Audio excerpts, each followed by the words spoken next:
Abaixa a cabeça e fecha os olhos mais um instante para a gente orar mais uma vez nesse início. Senhor Deus Pai, te agradecemos por mais esse momento que temos a oportunidade de estar aqui para te cultuar. E que pela tua graça e misericórdia o Senhor nos abençoe com a tua palavra. Então prepara os nossos corações para receber de ti. Através de mim, Senhor, tenha misericórdia da minha vida, me usa para falar com os teus filhos. Que toda palavra lançada da minha boca sejam palavras que venham direto da sala do trono e venham encontrar um solo fértil no coração dos teus filhos e assim frutificar a 30, 60 e a 100 por um, Pai. Que haja cura, libertação, conversão, transformação, mas não permita que eles saiam da mesma forma que entraram, em nome de Jesus, Pai. Pela tua misericórdia eu clamo, Senhor. Pai, manifesta a tua glória sobre nós, em nome de Jesus, desde já, repreendo todo espírito contrário teu, toda conversa paralela, toda falta de atenção, toda oração desnecessária, tudo aquilo que vem para roubar os teus filhos, bate em retirada agora, em nome de Jesus. E nós clamamos, Senhor, manifesta a tua glória no nosso meio. Se você crê nisso, diga amém. Amém. Glória a Deus. Glória a Deus. Rapaz, eu vou contar a história aqui. Não tem nada a ver com culto não, mas é porque Deus trouxe a lembrança agora, né? Hoje, quarta e sexta é o dia que eu dou mais aula, né? De jiu-jitsu. E aí eu dou aula na hora do almoço, meio-dia e meia, 1h30, lá no Domes. É o dia que eu dou aula só no Domes. E de noite, no final da tarde até de noite. Até a hora que eu vim pra cá. E aí, meio-dia e meia, eu dei a aula. Acabou a aula, eu pedi um Uber. Tô esperando o Uber, caraca, eu quase aí, vou te falar. Né? Aquela prova, né? Eu estava esperando o Uber, aí daqui a pouco o cara do Uber, eu vi que ele parou no posto. Aí ele, tô chegando, tô aqui no posto. Eu falei, esse cara deve ter parado para abastecer, né? Nisso passou uma pessoa que eu conheço, buzinou, quer carona, pastor? Aí deu aquela tentação, né? Pô, se eu cancelo ali, eu ia perder 7 pratinhas, era menos do que o valor total. E eu ia de carona. Eu falei, não, já chamei, o cara tá ali, já falou, eu vou esperar, né? Vou agir com o cara como eu gostaria que agisse comigo. Eu falei, não, já pedi o Uber. E aí quando chegou, o cara, meu pai espiritual, eu olhei para ele e falei, eu conheço esse cara? Aí ele falou, não, meu pai espiritual é o pastor chileno, mas você agora é o meu segundo pai espiritual. Eu falei, ih. Aí ele falou, eu vim da Zona Norte, estou morando aqui, e eu tenho que começar a ir para a igreja. Aí o cara começou a dar uma testemunha. Desde que eu me mudei, eu não consegui ir lá, mas eu vou. Aí a gente trocou o telefone, cara. E olha que benção, como é que Deus prepara o momento. Aí o cara veio de lá da minha casa contando testemunho, sendo grato, transbordando, gerando a parada maneira, né? Eu não sei porque que eu estou falando isso, mas Deus me ministrou para falar, então eu estou compartilhando para vocês estarem sensíveis, né? A minha vontade era de pegar carona. Eu ia no carro lá com ar-condicionado, mais novinho, a gente sabe qual é o carro, né? O carro do meu amigo era um carro bom, novo, pô, maneiro, o ar estava tudo fechado. O do outro não, o outro vinha que era um carro mais antiguinho. Eu falei, pô, mas, né, porque aí, cara, Deus, a gente tem que ter essa sensibilidade, amém? Em nome de Jesus. Mas vamos lá. Hoje a gente vai falar sobre o livro do profeta Joel, uma das passagens que eu mais gosto. Assim, ao longo da minha caminhada, assim, eu já destrinchei ela de várias formas. Talvez eu já tenha até pregado aqui, mas era uma passagem que ela me ministrava muito no início da minha conversão. E até o pessoal, quando eu me tornei líder, né? Eu sempre trazia umas palavras assim dos profetas menores. Eu sempre buscava, né, ir lá no Antigo Testamento, em livros que quase ninguém lia, para buscar algo para trazer para os meus liderados. E aí o pessoal já me zoava e falava que assim, pô, lá vem ele aí, já vai mandar abrir Amós, Abacuque, não sei o quê. E assim foi. Só que hoje Deus me ministrou a trazer essa palavra que tanto me ministra ao longo dos anos da minha caminhada, né? É um profeta menor, mas que ele tem uma mensagem profunda para o povo de Israel e para nós também, amém? Joel, ele aparece aqui em Israel num contexto de crise. Israel estava vivendo um momento de destruição por uma praga de gafanhotos que devastou toda a terra e trouxe grande escassez para aquela população naquele momento. O profeta, ele interpreta esse desastre como um sinal do juízo de Deus e um chamado urgente ao arrependimento. E para você entender melhor, eu vou pedir para que você abra a palavra de Deus no livro de Joel, capítulo 2, versículo 12. Quem for achando, dá um eita glória aí, bem pentecostal. Se você não tiver Bíblia, pega na telinha. E se você não estiver achando, abre em qualquer lugar, mas faz aquela cara de que você achou o versículo, né? Assim ninguém vai te confundir, né? Faz aquela cara de que você achou o versículo, mas fala assim, meu Deus! Porque antigamente faz cara de que achou, faz cara de cachorro. O pessoal achava que eu falava isso, não falava não, tá? Era faz cara de que achou. Eu falei, como é que vocês ficaram tanto tempo na igreja que vocês achavam que o pastor mandava vocês fazer cara de cachorro? Né? Misericórdia. Mas vamos lá. Todos acharam? Amém. Vamos lá. Ainda assim, agora mesmo diz o Senhor: convertam-se a mim de todo o coração, com jejum, com choro e com pranto. Rasguem o coração e não as suas roupas. Convertam-se ao Senhor seu Deus, porque Ele é bondoso e compassivo, tardio em irar-se, grande em misericórdia, e muda de ideia quanto ao mal que havia anunciado. Quem sabe se ele não se voltará e mudará de ideia, e ao passar deixe uma bênção para que vocês possam trazer ofertas de cereais e libações ao Senhor seu Deus. Toquem a trombeta em Sião, proclamem um santo jejum, convoquem uma reunião solene, reúnam o povo, santifiquem a congregação, congreguem os anciãos, reúnam as crianças e os que mamam no peito. Que o noivo saia do seu quarto e a noiva dos seus aposentos, que os sacerdotes, ministros do Senhor, chorem entre o pórtico e o altar e orem: poupa o teu povo, ó Senhor, e não faças da tua herança um objeto de deboche e de zombaria entre as nações, porque hão de dizer entre os povos: onde está o Deus deles? Amém? Quarta-feira geralmente é um culto de burdoada, né? Porque é guerreiro, quem vem, meu irmão, é porque já está em outro nível, já está buscando mais, porque você trabalha o dia inteiro na correria, não sei o que, e você se esforça para estar aqui, amém? Então você já é um vencedor, você já é um guerreiro, então fica tranquilo, que é uma burdoada, mas é uma burdoada que vem de Deus para nós, não é isso? Glória a Deus. Então, eu quero trazer primeiro um contexto histórico desse momento que o povo de Israel vivia, porque no tempo de Joel, a terra de Israel, ela enfrentava uma grande crise, que, como eu falei aqui antes, era a praga de gafanhotos que destruía as plantações e, por consequência, ameaçava a subsistência do povo. Eles não tinham o que comer, toda a plantação deles estava sendo devastada pelos gafanhotos. Só que, além disso, a nação ela estava espiritualmente distante de Deus, ela estava distante da vontade, da verdade do nosso Deus soberano. O desastre natural ele não era apenas uma catástrofe agrícola, mas era um lembrete de que o povo havia se afastado dos caminhos de Deus.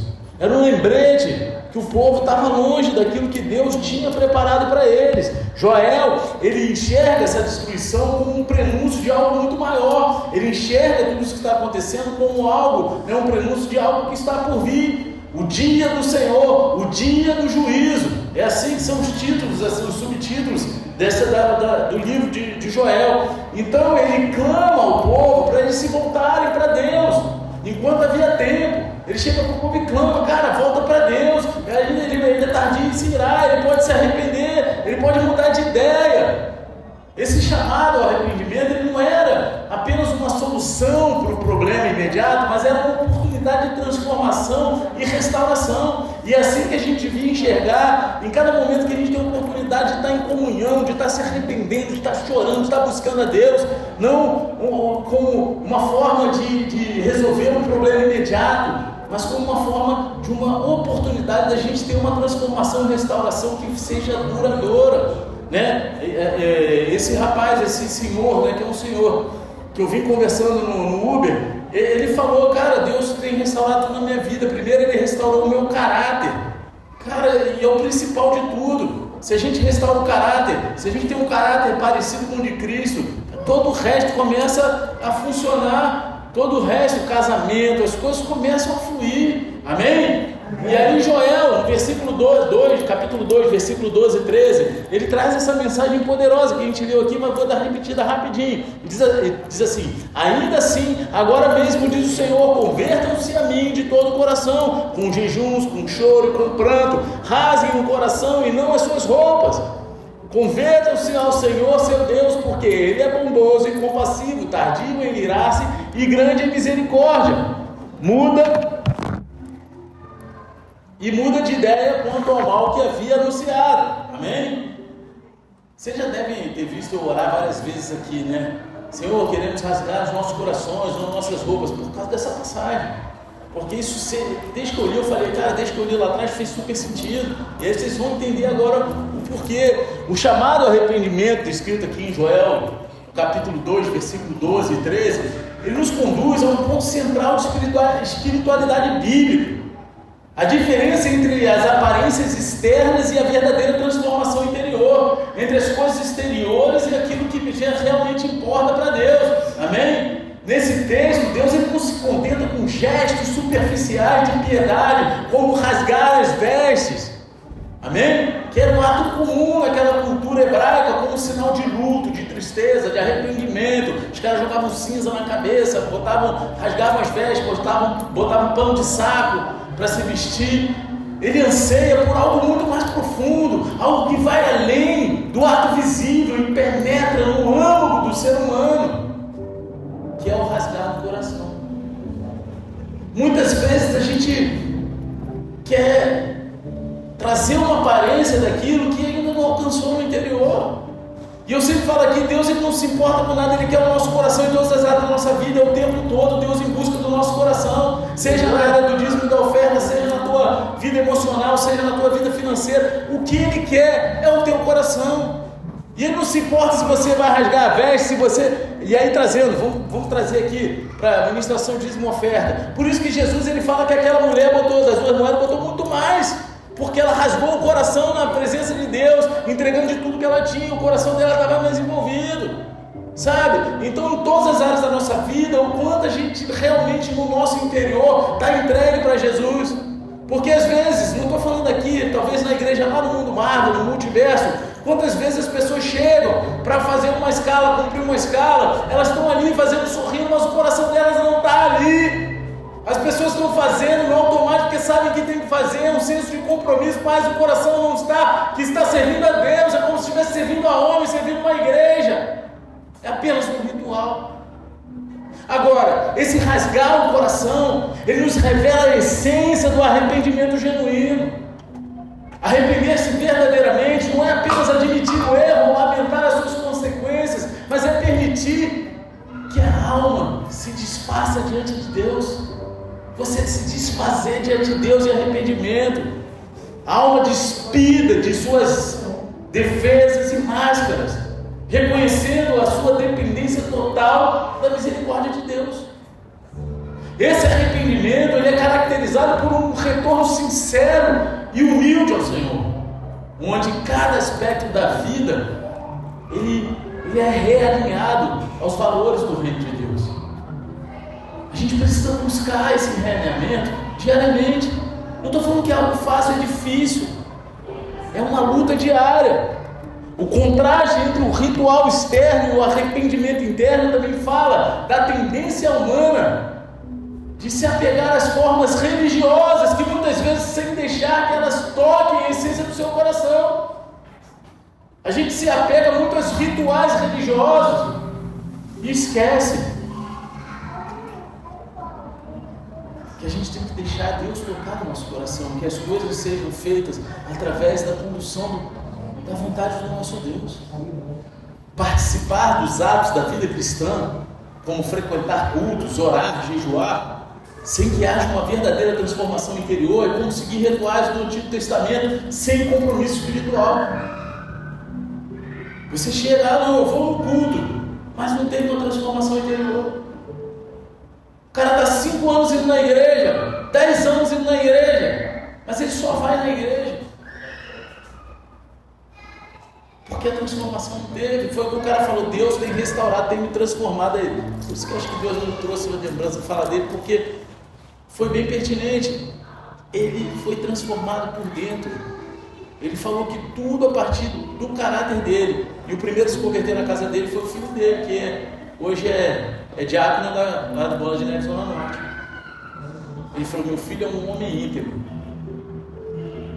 de bom caráter, e ele é exemplo para mim. Um pai falar isso para o filho,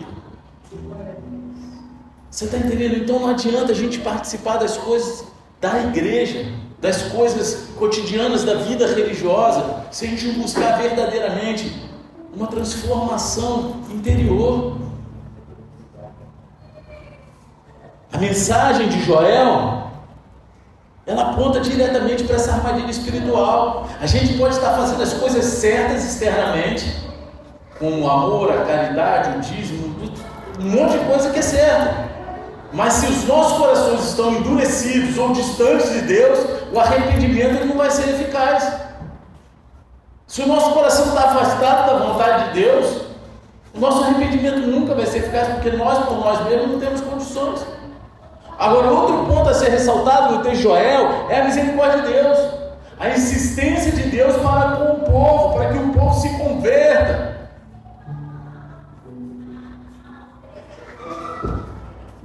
Deus não tem o desejo da punição, mas a bondade dele e a compaixão é muito maior do que isso. Quando ele vem com um aviso de algo, igual quando foi com Jonas e Nínive, ele pediu para Jonas: vai lá e fala que eu vou descer a ira na galera. Cara, mas ele está dando um alerta, não é para que todo mundo vou morrer, não, é para que a gente gere uma transformação, para que ele possa mudar a sentença dele, porque ele se importa com o nosso coração, ele quer a gente, sabe, na eternidade. Deus é tardio em irar-se e grande em misericórdia. A palavra de Deus fala isso. O chamado ao arrependimento é, portanto, uma oportunidade de restauração. Deus, ele não exige de nós uma perfeição, mas sim um coração contrito, disposto a se humilhar diante dele e a reconhecer a necessidade da graça que ele tem sobre nós. A gente precisa entender essa verdade bíblica, essa profundidade do arrependimento. Ela vem e toca completamente em nossas motivações, porque muitas vezes a gente pode se arrepender por medo das consequências, ou até pela pressão da culpa, mas o verdadeiro arrependimento que Deus deseja, ele nasce com um profundo reconhecimento da santidade de que Deus deseja, sabe, que nós temos, que a gente tem limitações diante dele. Ele é santo e a gente é imperfeito. Se a gente reconhece isso, a gente, cara, se Deus é santo, eu sou imperfeito. Nós por nós mesmos não conseguimos. Não há nada que você possa fazer. Não há nada que eu possa fazer. Nós somos falhos. Mas se a gente reconhece a santidade do Senhor e a nossa imperfeição, quando a gente compreende o caráter de Deus, bondade, compaixão, paciência, automaticamente a gente é atraído não por uma obrigação externa, mas por um amor transformador, que ele nos move a buscar uma vida que gera reconciliação com ele. Porque a Bíblia toda fala assim, eu sempre falo aqui, vou falar de novo, não, eu sempre falo aqui. A Bíblia é dividida em duas partes. O plano original de Deus, aí quebra, com o pecado do homem. Depois a Bíblia toda é Deus buscando reconciliação com o coração do homem. Até que ele envia o Filho para que ele, tipo assim, a minha parte eu já fiz, agora é com vocês. Eu já fiz de tudo, agora eu fiz o maior sacrifício, o perfeito. E vocês vão fazer o quê? Em termos práticos, essa mensagem nos desafia a uma autoavaliação constante. Porque é fácil cair na rotina religiosa, esquecer que o relacionamento com Deus ele é dinâmico, exigindo de nós um arrependimento contínuo e sincero. É diário. E eu falo, cara, aquilo que você chorou na presença de Deus hoje, aquilo que você botou diante de Deus, aquilo que você adorou a Deus hoje, foi lenha que amanhã já virou cinza. E a cinza tem que ser retirada no dia seguinte para que mais lenha entre. É assim na vida espiritual. Os sacerdotes faziam isso no templo. Eles vinham todo dia, recolhiam as cinzas para colocar mais lenha no altar. A nossa vida devia ser assim. À medida que a gente cresce na fé, esse chamado se torna um convite para um relacionamento mais profundo e íntimo com o Senhor. Então esse arrependimento, ele não é apenas um ato inicial de conversão, mas é um estilo de vida. Porque lá em 1 Pedro, se eu não me engano, fala que todos nós somos pecadores. Todos. Então não é, é um ato de conversão, um arrependimento. Não! É diário, é um estilo de vida, onde constantemente a gente se volta para Deus buscando alinhar a nossa vontade com a dele. É diariamente. Não é, eu me converti, agora eu sou super santo, sou isso. Não. A nossa conversão é diária, a nossa busca de entrega é diária. Você precisa do primeiro ato de fé, que é confessar com os teus lábios. Sim, esse é o primeiro. Mas depois é o arrependimento diário. Quem aqui não pecou hoje? Levanta a mão. Glória a Deus, ninguém levantou. Nem eu posso levantar a mão, né? Eu falo nem eu, não é porque eu quero ser melhor, porque geralmente as pessoas acham que o pastor, quando vai no banheiro, é cheiroso, que tudo que o pastor faz é super glória. Mas não é, eu sou ser humano, sou falho também. Às vezes eu tenho minha dificuldade. E eu não estou aqui para ser o vice-querubim, igual, sei lá, não estou falando mal de nenhum pastor, mas tem muito pastor que se põe como intocável, como incaível, como super espiritual, e não existe, eu não vou ser esse. Se você espera um pastor assim, não é aqui, porque eu sou ser humano como você, só a minha responsabilidade que é maior. Mas sabe o que acontece? Eu tenho a convicção de que eu sou um homem falho, e eu busco melhorar diante de Deus todos os dias, e fazer o caminho de volta. Se eu falhar, eu vou fazer o caminho de volta. É isso que nos diferencia do mundo. Então assim, Joel, capítulo 2, versículo 12 e 13, ele nos convida a um arrependimento não meramente reativo, mas proativo, onde a gente busca um encontro com Deus que nos transforma profundamente. A transformação ela tem que ser profunda, e ao nos rendermos a esse processo, a gente descobre que o arrependimento genuíno não nos leva ao desespero, mas sim a libertação e a restauração. Quem se arrepende de verdade ali não fica desesperado. Você é conduzido a uma libertação e uma restauração. Afinal, é no quebrantamento do nosso coração que a gente encontra o verdadeiro alívio para as nossas almas e restauração plena em Deus. Deus, ele não resiste um coração contrito. Não é isso que está escrito na palavra? Então, meu irmão, é assim que a gente tem que entrar na presença de Deus. É buscar entrar na presença de Deus. Ninguém é perfeito. Eu quero dizer algo para você, cara. Se você pecou hoje, ontem, semana, mês passado, faz parte. O que não faz parte é você achar isso normal. O que não faz parte é você achar que está tudo bem. Mas somos falhos, somos pecadores. A gente vai passar por aflições, por dificuldades, e muitas vezes vai falhar. Mas vamos fazer o caminho de volta. É isso que importa. A misericórdia de Deus, descrita no texto de Joel, capítulo 2, versículo 13, ele revela a essência do caráter de Deus e nos traz uma visão extraordinária do coração de Deus em relação à humanidade. Porque embora o contexto desse trecho se refira a um povo que enfrentava o juízo de Deus por sua desobediência, a mensagem central é de uma compaixão que ultrapassa qualquer merecimento. Não é por merecimento. A justiça de Deus, ela requer juízo, mas a sua misericórdia oferece uma via de redenção. Sabe? Você entendeu? A justiça de Deus requer o juízo de todos nós.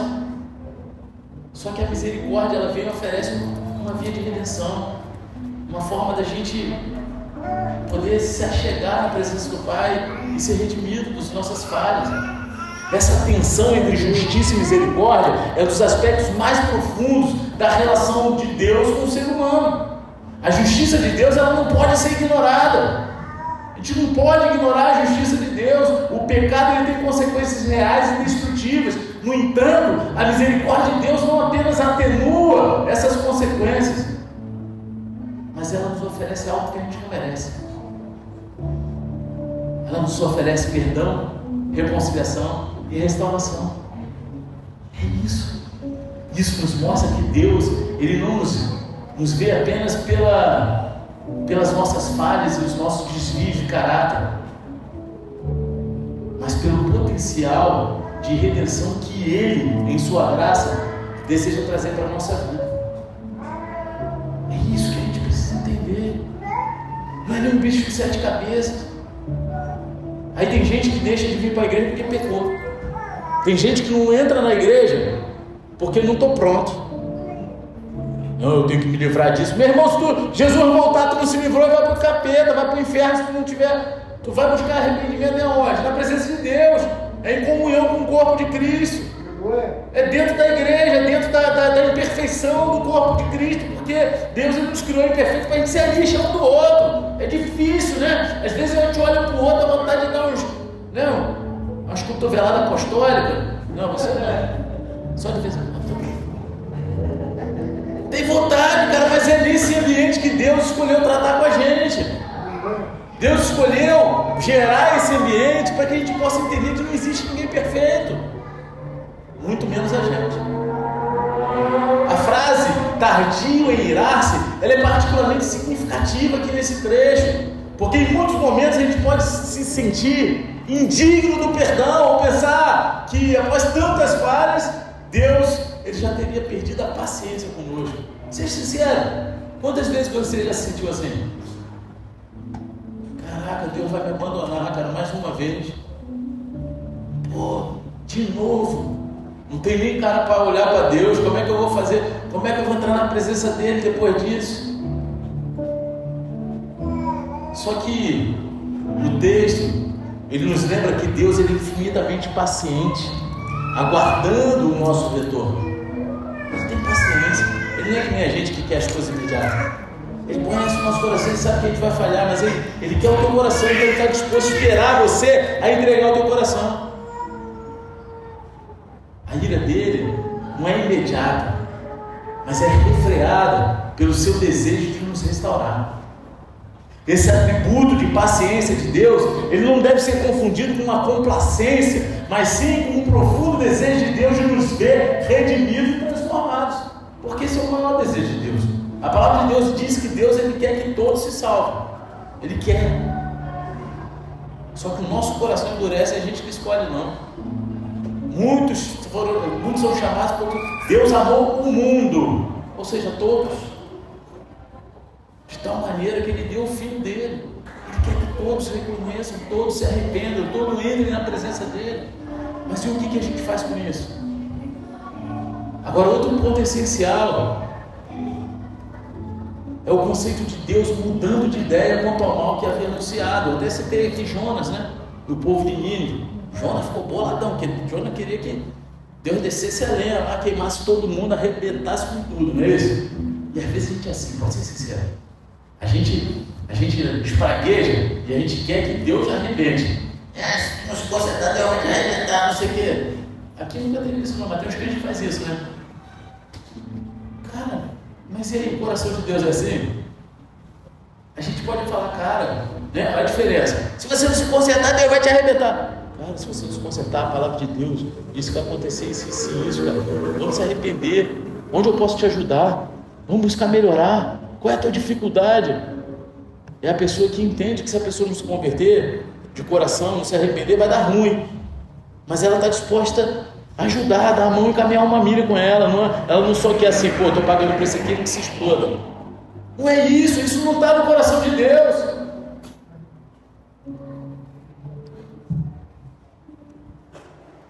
Esse trecho ele nos revela que o arrependimento sincero, ele tem poder de alterar a trajetória espiritual. Deus, em sua soberania, ele é livre para perdoar e mudar os rumos daquilo que seria um caminho de destruição. Isso nos ensina que a nossa resposta à misericórdia de Deus, ela não é meramente passiva. Quando a gente responde ao chamado de Deus, ao arrependimento, a gente participa ativamente de um processo que pode transformar as nossas vidas por completo. Por completo. Eu falo que Jonas foi o maior pregador da Bíblia. Que ele pregou um dia, 120 mil pessoas se arrependeram. Vocês já perceberam isso? Quando eu pergunto para alguns, ele fala, foi Pedro, que né, não sei quantos mil se converteram lá, né? 5 mil, né? 3 mil? Então, 5 mil é dos peixinhos, né? Eu sempre confundo. Pô, 3 mil, mas Jonas, mesmo sem vontade, quando o cara faz a vontade de Deus, o bagulho fica doido. Ele foi contra a vontade dele, mas ele foi na vontade de Deus. 120 mil pessoas converteram. Fora a baleia. Fora a baleia. A baleia que não era baleia. Era um peixe grande. Até porque cientificamente disseram que a baleia não teria condições de engolir uma pessoa inteira, né? Mas tem outros peixes que são parentes daquele Nero, sei lá, sabe? Peixe que até aqui no Brasil, que antigamente existiam lá para aquela região, que é da mesma descendência dele, que eles sim têm condições de engolir o sujeito inteiro. Mas enfim, eu entendi, o peixe se converteu. E hoje ele virou símbolo cristão, olha aí. Mas o peixe cristão é o salmão, pô. Já é outra revelação, né? É outro manto. Mas esse é assunto para outra pregação. Agora, pessoalmente, como mencionado, essa misericórdia ela é vivida de maneira tangível quando passamos por períodos de dificuldade, não é? Quando a gente vive períodos de falhas, de afastamento, ela parece ser mais sensível, está ali mais próximo. Não é isso? Essa misericórdia, não é? Agora, experimentar o amor restaurador de Deus não é apenas um momento de alívio emocional, mas é uma renovação espiritual que redefine a nossa identidade. A gente canta, tem música, identidade de Cristo e não sei o quê, e a gente fala tanto, mas é isso. Quando a gente entende isso, a nossa identidade é redefinida. E não estou falando de ideologia de gênero, não, de menino, sabe? Esse negócio não. Estou falando que a gente vive em Cristo. Estou falando isso aqui porque, infelizmente, hoje, quando a gente fala redefine identidade, um monte de gente vem. Esse negócio de nome, como é que é o nome? Não, que quando você vai. Agora está muito na moda, né? Você põe o teu nome todo e um nome que você gostaria que se chamasse. Como é que é? Nome social, ó desgraça. Aí eu ponho lá Dublin Nelson. Não, qual é o teu nome social? Dublin Nelson. Boladão. Já se converteu também o Dublin Nelson. Ninguém sabe quem é o Dublin Nelson, é o alter ego. Vocês querem escutar essa história não, né? Que tá nada a ver com a pregação, né? Querem não? Então fica bom. Quem queria? A Mariana queria? Você também é? Pô, misericórdia. Não, mas olha só, existe um golpe, uma imobilização na luta livre, no jiu-jitsu, na parte de defesa pessoal que chama W. Nelson. Eu sou do mundo, né? Eu vim do mundo. Hoje eu sou extraterrestre, cidadão dos céus. Extraterrestre. Isso vai ter. Mas quando eu era do mundo, eu brigava muito. Mas eu não era de confusão. É porque eu comprava o barulho dos meus amigos. Meus amigos que eram tudo brigão. E aí eu era daqueles que não sabia por que ele estava tendo a briga, eu via na voadora. Né? Eu tá contra meu amigo, quero nem saber se está certo ou errado, eu estou junto, meu irmão. E cara, só que eu evitava o confronto até a última instância. Então o que eu fazia? Geralmente eu imobilizava a outra parte com o W Nelson, que é aquela que tu pega por trás assim, segura a nuca, que aí parece um W mesmo, tá? Sabe? E aí de tanto eu fazer, só que aí não dava certo, porque quando eu fazia isso, meus amigos se aproveitavam e plof. Aí meu apelido virou de W Nelson, Dublin Nelson. Entendeu? O Dublin Nelson era um cara violento, só que quando eu me converti, ele converteu junto. É isso, é simples. Amém? Dublin Nelson hoje é um homem de Deus. Então, a gente, isso com Deus, essa verdade com Deus, como eu falei aqui, não é um momento de alívio emocional, mas é uma renovação espiritual, né? Saber que apesar dos nossos erros, Deus ele nos chama de volta com amor e paciência, e aí ele transforma o nosso entendimento debaixo da graça dele. Olha que maravilha! Não é uma graça barata, amém? Não é que ignora o pecado, não é, mas é uma graça poderosa que nos restaura plenamente. Essa restauração ela nos lembra que não importa o quão longe a gente possa se sentir de Deus, o convite dele para retornar nunca é retirado, nunca. Sabe o que eu gosto de falar? Eu acho que eu falei isso aqui esses dias, não vou fazer para você falar, nunca eu vou repetir, tá? O nosso relacionamento com Deus, após Jesus, ele é um rio corrente em nossas vidas, e a gente escolhe caminhar à margem ou mergulhar naquele rio. Mas aquele rio nunca vai sair dali, ele está lá. É só a gente se arrepender e escolher mergulhar dentro de novo. E aí, meu irmão, dentro do rio tem vários níveis, né? Tem águas que batem nos atelhos, tem águas que batem nos joelhos, existem águas que batem no ombro, Existem águas mais puras, eu sei. O Fernandinho, né? Não, esse aí é o Fernandinho. É? Isso aí é David Keelan. Então, David Keelan. É. Aí, o caralho já vai até. Esse aí mesmo. Entendeu? Então, o convite não é retirado, está lá. É só a gente mergulhar. É só a gente se aprofundar. Ele não apenas tolera a nossa volta, mas ele celebra a nossa restauração como o pai do filho pródigo, que corre no encontro do filho perdido. Ele vai lá, dá um anel, ele põe as sandálias, ele dá uma nova roupa. É assim que Deus está esperando aqueles que foram para a margem, que você mergulhe de novo e ele vai restaurar toda a tua eternidade, ele vai restaurar a tua mente, ele vai te dar uma nova identidade em Cristo, porque é isso que Deus faz com aqueles que foram rejeitados, aqueles que se rejeitaram, aqueles que caíram, aqueles que falharam. Deus está esperando de volta. Essa imagem de Deus, de braços abertos, ele nos revela. Sua misericórdia não é passiva, mas ela é ativa, indo ao nosso encontro mesmo quando a gente está longe dele. Quantas vezes Deus levanta, quando a gente está de vacilação, Deus levanta, às vezes até um ímpio para lançar uma palavra para a gente. Não é isso? Eu nunca esqueço da história da pastora Priscila, que ela fala que ela estava no carro dela. Essa história é antiga, tá? Talvez a maioria aqui não vai lembrar disso, mas é da época das páginas amarelas. Quem conheceu as páginas amarelas? Olha aí, era o Google de antigamente, né? Era um talagado desse tamanho aqui, que tinha telefone de todo mundo da sua cidade e de várias empresas que botavam uma propaganda lá. Então você queria contratar qualquer serviço, você não sabia, que eu não tinha Google, meu irmão. Você abria a página amarela com o dedão lá e achava. E aí, meu irmão, ela estava no sinal, orando para Deus, já tinha orado.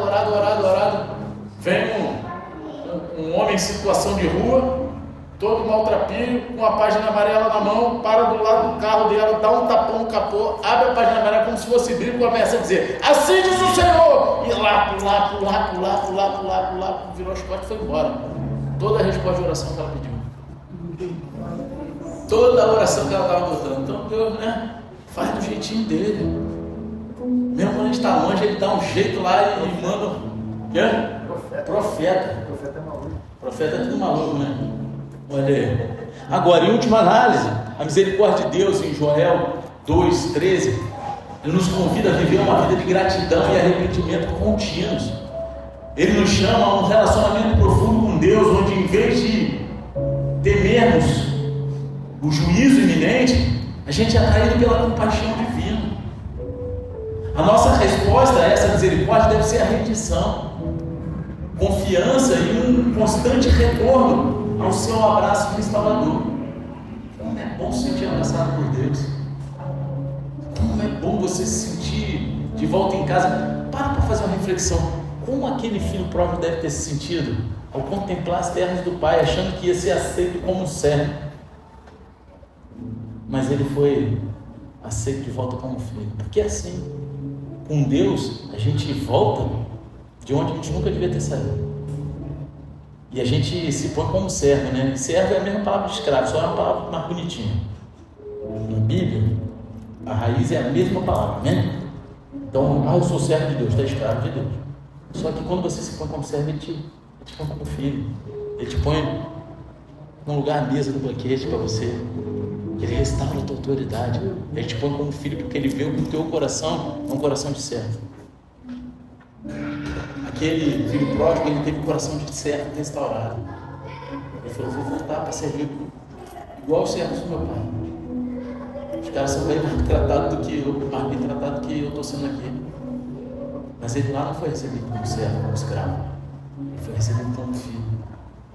Joel, ele convoca toda a comunidade para um arrependimento coletivo. Ele diz, versículo 15, 16: toquem a trombeta em Sião, proclamem um santo jejum, convoquem uma reunião solene, reúnam o povo e santifiquem a congregação, congreguem os anciãos, reúnam as crianças e os que mamam no peito, que o noivo saia do seu quarto e a noiva dos seus aposentos.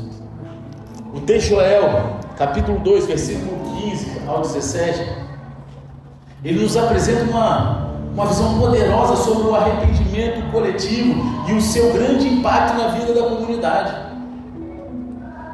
Diferente de uma abordagem meramente individualista de fé, Joel ele enfatiza que o relacionamento com Deus também é vivenciado em comunidade. O chamado ao arrependimento não é restrito a um grupo, a algumas pessoas, mas é um apelo que abrange toda a nação, independente da idade, status ou circunstância de vida. E isso demonstra que o estado espiritual de uma nação, igreja, um grupo social, depende em parte, grande parte, do envolvimento de todos os seus membros em uma busca conjunta a Deus. E aí, por que é tão difícil dar continuidade a uma torre de oração? Por que é tão difícil a gente dar continuidade a um monte? Por que é tão difícil a gente dar continuidade a qualquer coisa que envolva a oração em unidade? Eu desafio os líderes de célula a começarem a fazer isso nas suas células para a gente transbordar para a igreja, porque ao contrário já falhou muito. Vocês querem ganhar a comunidade em volta da sua célula? Começa a promover um tempo de comunhão em oração. No mesmo dia da célula mesmo, para não ficar cansativo, não ser um dia a mais. A galera chega um pouco mais cedo. Todos os líderes. E vocês em concordância coloquem motivos sobre a região que vocês moram, que vocês têm a célula. Começa a clamar. Pedir perdão até pelo erro que não é de vocês. Senhor, perdoa as falhas desse povo, perdoa a corrupção, experimenta. Quem já leu aqui o livro da doutora Neuza Joca, Deus Quer a Sua Cidade? Se vocês lerem esse livro, vocês vão entender do que eu estou falando. O mundo espiritual, ele age por setor. Você está entendendo? A convocação de um jejum solene, com a participação dos anciãos, crianças, até dos noivos em celebração, isso aqui traz a imagem da urgência da situação. O contexto sugere que nada era mais importante naquele momento do que o arrependimento coletivo. Nada era mais importante naquele momento do que a busca coletiva. E isso ilustra o papel prioritário que a reconciliação com Deus deve ter na vida comunitária. Quando uma igreja, uma família ou uma nação reconhece a necessidade de voltar para Deus, todos os outros interesses e atividades devem ser temporariamente colocados de lado para que haja uma renovação espiritual profunda. A gente precisa entender isso. Quando um pai de família ele se converte e ele começa a botar isso para dentro de casa, aquilo vira uma prioridade para a sua família e em pouco tempo toda a sua família está convertida na igreja. É mentira? Diferente quando a mulher, né? A mulher se converte e na maioria das vezes ela às vezes pena anos orando pelo marido, até o marido ir. Mas cara, quando o homem se converte, ele entende isso, ele traz essa prioridade para dentro lá, porque o homem foi chamado cabeça. E aí tem um peso maior. Então nós líderes, nós temos essa obrigação. Não é com a nossa igreja, placa, não é com a nossa comunidade que está lá fora. Isso depende de nós. Depende de nós. Infelizmente, quando eu cheguei aqui, a gente tinha um conselho de pastores falido, envolvido com política e corrupção. Funcionários fantasmas da prefeitura. Lutei alguns anos para a gente erguer um conselho de pastores. A gente nunca conseguiu botar para frente. Tem um conselho de pastores, mas sempre está em luta por causa de política, por causa de corrupção, por causa de dinheiro. Não estou falando do presidente não, tá? O presidente é uma bênção, é um homem de Deus, eu amo a vida dele. Mas o entorno dele era um cara que estava querendo entregar, porque estava cansado. A luta que ele tem. Passou eu e ele somente 2 anos nos reunindo aqui de tarde, aqui, ó, na beira dessa janela ali, ó, onde está o Luizinho, que a técnica de som lá para trás. A gente orando toda semana junto por causa disso. Ele queria que eu fosse presidente e eu falei, eu sei o problema que é isso. Deus me chama para eu já tenho um problema na minha igreja, cara. Eu só quero levantar, eu dou apoio, vai lá. Sabe? Vai lá, é contigo mesmo, entendeu? Eu queria que ele fosse, ele queria que eu fosse. Mas era para ele, entendeu? Só que até ele que tem esse chamado está lá, cansou. Orem pela vida dele. Orem para que as igrejas sejam mais unidas, os líderes espirituais. Mas a gente não pode fazer no mar. Vamos começar unido. Vamos começar dentro de casa. Você está entendendo? Outro ponto importante é a inclusão de todas as faixas etárias e classes sociais na convocação de Joel. E aí isso traz à tona uma reformulação que a gente está fazendo no Ministério Infantil. Não vai ser fácil de implantar, né? Eu sei que vai ter dificuldade, vai ter um monte de processo. Cara, mas a gente quer mudar completamente a realidade do Ministério Infantil. A gente quer que o Ministério Infantil esteja lá desde a hora do louvor. Eles vão ter aulinha, metade do tempo, outra metade do tempo vai ter um culto para eles. Mas sabe o que eu quero? Que esse culto seja ministrado por vocês, jovens, Mariana. Ministrado pelos teens, por aqueles que são a geração que tem que impactar essa nova geração. A gente precisa reformular tudo, mas tem que começar aqui dentro. São todas as faixas etárias. A gente tem que começar na nossa casa, lá no nosso lar, entre os nossos parentes de sangue, e transbordar isso para a nossa família espiritual.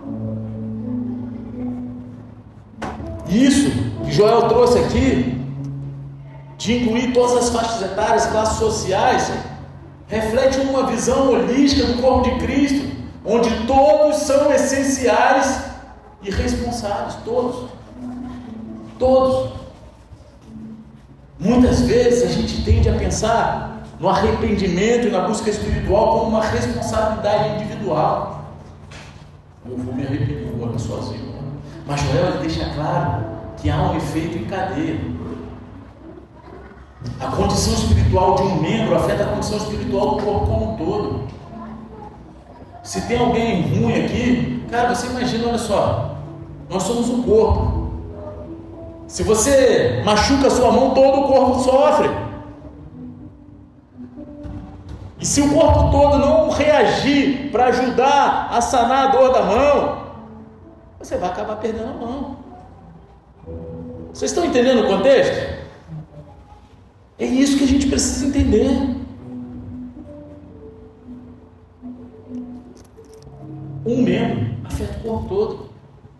Quando um grupo de pessoas se humilha e busca o Senhor, essa ação ela tem poder de abrir as portas para um avivamento e para as bênçãos de Deus sobre toda a comunidade. Porque qual foi uma das maiores motivações de eu estar fazendo esse café com o pastor agora de novo? Poder estar reunindo o povo em mais momentos, trazendo motivo de oração, para que a gente possa orar em concordância por cada um de nós, inclusive para mim. A gente chegar no final de cada reuniãozinha ali, rápida, reunião de 30, 40 minutos no máximo, até menos. Fly flow, papo, é só para tu começar o dia bem. A gente botar lá em concordância orar. Em concordância estar orando pelas nossas dificuldades. Entendendo que isso vai gerar intimidade, vai gerar relacionamento e crescimento espiritual para nós mesmos. Você está entendendo? O impacto do arrependimento comunitário ele é significativo porque ele reflete a interdependência espiritual do povo de Deus. As nossas ações individuais elas não ocorrem em um vácuo. Não é assim que acontece. Como membros de uma igreja, as nossas decisões, tanto em relação ao pecado quanto à santidade, afetam o todo. E se a gente não buscar um arrependimento, não estou falando que você tem que chegar, você vacilou ali, você tem que chegar falando para todo mundo da igreja, dando nome ao teu pecado. Não, não é disso. Tá? Porque a gente sabe que às vezes é difícil, tem os irmãos que a dificuldade é fofoca. Né? Tem outros que os irmãos, a dificuldade é julgamento, cada um tem o seu pecado. Né? E não estão aqui para ser julgados. O que a gente tem que entender, cara, vai lá e pede ajuda, cara, ora por mim, eu estou passando a dificuldade aí.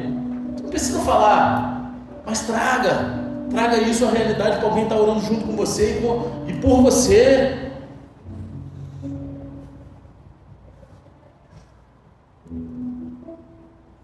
Em várias partes da Escritura a gente encontra esse princípio que está sendo citado aqui.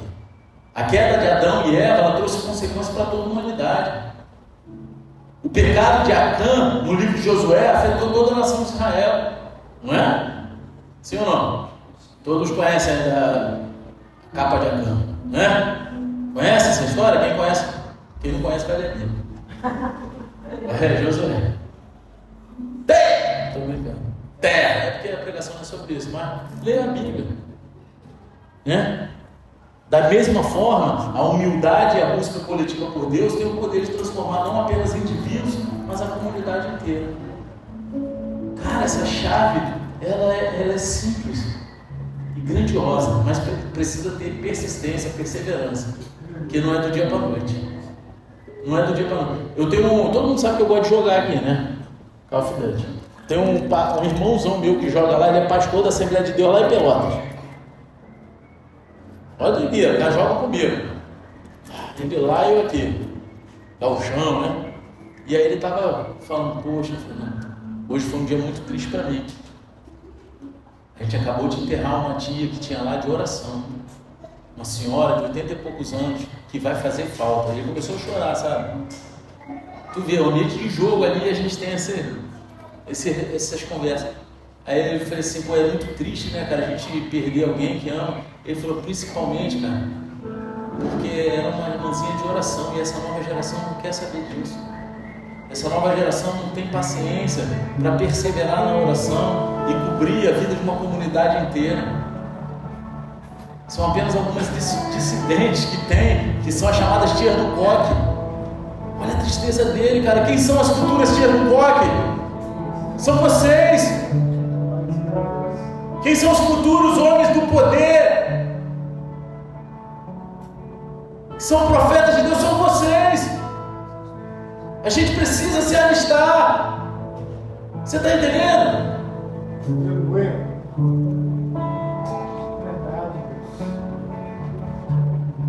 A gente precisa entender essa verdade. O jejum e a oração são aspectos centrais desse arrependimento comunitário.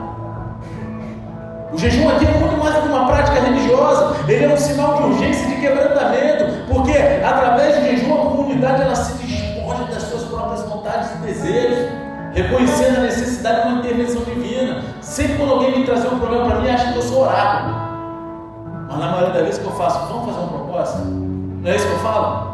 Vamos fazer um propósito, vamos jejuar, vamos tirar um tempo de jejum e oração. Fala comigo. E eu cubro, geralmente eu não faço só para fazer sozinho, não, geralmente eu estou junto. Porque é a importância da gente estar se unindo nessa verdade. Você está entendendo? Isso ressalta que o arrependimento verdadeiro não é apenas verbal, mas envolve uma mudança de postura, uma atitude de redenção e humildade. Onde cada um abre mão das suas prioridades pessoais em prol da restauração coletiva. Agora, como líderes, pastores e membros de igreja, é essencial reconhecer essa dinâmica comunitária do arrependimento. A restauração da terra, a transformação espiritual e o avivamento dependem de uma ação conjunta. Todos querem viver o descrito no livro de Joel, né? Tem até a música. Vai fazer assim como nenhum outro fez, né? Tudo escrito em Joel. Aí todo mundo, avivamento da Rua Azul, e não sei o que, todo mundo quer, mas ninguém quer pagar o preço que está escrito ali, ninguém quer pagar o preço que os caras pagaram na Rua Azul. Viver aquilo é mole, mergulhar no rio que já está fluindo é muito bom. Mas a gente tem que fazer esse dia acontecer. Ao reconhecer a nossa dependência um do outro, a gente assume uma postura de responsabilidade mútua diante de Deus. Essa visão comunitária do arrependimento, ela também traz à tona a importância de promover a unidade e a comunhão na igreja, criando um ambiente onde todos se sintam parte desse processo de restauração espiritual. Nós somos responsáveis uns pelos outros. Nós somos. Por fim, o arrependimento comunitário está acabando, tá? Acabou mesmo. Tá na hora, né? Tá certinho, né? O arrependimento comunitário, conforme ensinado em Joel, ele abre caminho para a ação divina. Quando o povo ele se humilha, reconhecendo a sua necessidade de Deus, ele promete restaurar e derramar as suas bênçãos sobre o povo. É bíblico. Esse é um princípio que se repete ao longo de toda a Bíblia. A restauração divina sempre segue o arrependimento sincero. Toda vez que o povo se uniu para orar a Deus, mandou um resgatador, alguém que fosse ajudar, alguém que pagasse o preço. É mentira? O povo não aguentava mais no Egito. Escravidão, eles começaram a clamar, Deus mandou Moisés. Deus primeiro forjou Moisés, mandou Moisés para o deserto, mandou ele ter a família, ele entendeu o plano de Deus, mudar a concepção dele, porque ele tinha sido criado no politeísmo. dentro da casa de Faraó, aprendendo vários deuses, várias realidades, e ele teve que passar o tempo dele de purificação, de limpeza, gerando uma identidade em Deus. E aí ele foi trazido de volta para resgatar o povo. Mas houve o quê?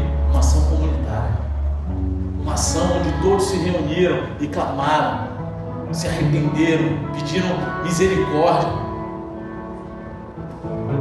Ao nos voltarmos para Deus como comunidade, Ele não apenas nos perdoa, mas Ele também nos renova e capacita para cumprir o seu propósito na nossa geração.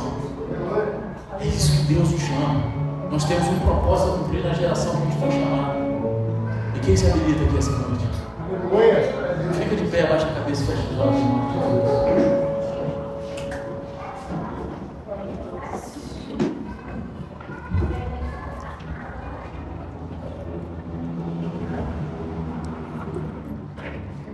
A mensagem de Joel é um lembrete poderoso de que mesmo em meu juízo há esperança. Deus, Ele nos chama ao arrependimento sincero, a nos voltarmos de coração, com o nosso coração sincero e contrito para Ele. A gente não pode se contentar com rituais ou exterioridades, mas a gente deve buscar um relacionamento genuíno com Deus. A crise em Israel foi um sinal de que algo estava errado, e hoje também passamos por crises pessoais e coletivas, mas Deus está nos chamando a voltar, a rasgar os nossos corações e buscar a sua face com todo o nosso ser. Se o fizermos, Ele é fiel e justo para perdoar, curar e restaurar. Então vamos como igreja responder a esse chamado com humildade e confiança na misericórdia do nosso Deus. O Senhor, Ele está pronto para derramar a sua graça sobre nós e trazer um tempo de avivamento e restauração. Quem acredita, diga amém. Aleluia! Agora vamos começar no individual. Se você está aqui dentro dessa noite, você sabe que muitas vezes você tem vivido, meu Deus, rituais exteriores, mas o teu coração está quebradinho, a tua mente. Várias coisas já te arrebentaram, te afastaram daquele primeiro amor, daquele avivamento pessoal. Só que eu quero dizer uma coisa: o teu coração importa para nós como igreja. Se a gente não vomitar isso, não pedir socorro, a tendência é que a gente morra individualmente, a igreja acaba. Mas a gente precisa estar unido. E se você vive essa realidade aqui dentro dessa noite, sai do teu lugar em nome de Jesus, porque Deus, Ele quer restaurar o teu coração. Ele quer restaurar individualmente para gerar no coletivo. Ele quer trazer essa unidade no coletivo para que a gente alcance os céus com a nossa oração, com a nossa adoração, com o nosso clamor de arrependimento, com o nosso clamor pelo corpo de Cristo, pela nossa cidade. Se você entende isso, sai do teu lugar em nome de Jesus. Sai do teu lugar, porque Deus, Ele quer te restaurar. Ai, Deus, Espírito.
falha individual, pela nossa falha como igreja, pela nossa falha, Senhor, perdoa-nos, Senhor. Nós clamamos pela tua misericórdia, conduza-nos, Senhor, em misericórdia e amor, Pai, que possamos ser a luz do mundo e o sal da terra, conforme está na tua palavra. Oh, Pai, que o Senhor venha sobre nossas vidas, Senhor. Oh, Pai, com grande temor, Pai, de ti, gerando, Senhor, um relacionamento profundo, Senhor, não só individual, mas coletivo da tua igreja contigo, onde haja uma busca sobrenatural, onde possamos clamar Maranata, que o Senhor venha. Oh, Pai, que o Senhor volte e recolha a tua igreja purificada, limpa e adornada conforme está na tua palavra. Nós clamamos a ti, Senhor. Tenha misericórdia de nós, Senhor. Tenha misericórdia do teu povo, Senhor. Nos capacita a levar a tua palavra para aqueles que estão lá fora cedendo, para aqueles que ainda nem sabem que precisam de ti. Nos leva certo, Senhor. Oh, Pai, que possamos, através do nosso arrependimento, da nossa busca, constranger, amor, aqueles que não te conhecem, Senhor. Oh, Pai, em nome de Jesus, vem trazendo restauração por completo, Senhor. Tanto individual quanto coletiva, ministerial, eclesiástica, Senhor. Oh, Pai, profissional, traga restauração principalmente nos nossos caráter, Pai. Oh, que a gente tenha um caráter transformado em ti, um caráter limpado, Senhor, na tua presença. Oh, me cantará baixando e derebalabá,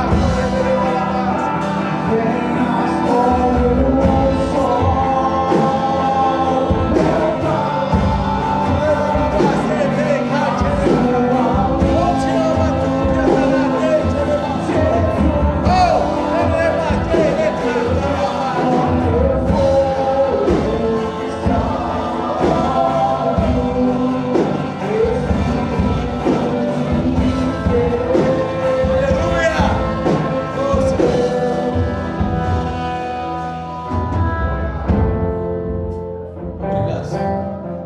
Porque sabemos que não somos merecedores de nada disso, Senhor. Mas o teu coração é maravilhoso. E assim como está na tua palavra, sua tardia, raça, e a tua compaixão, o teu amor, a tua misericórdia nos constrange.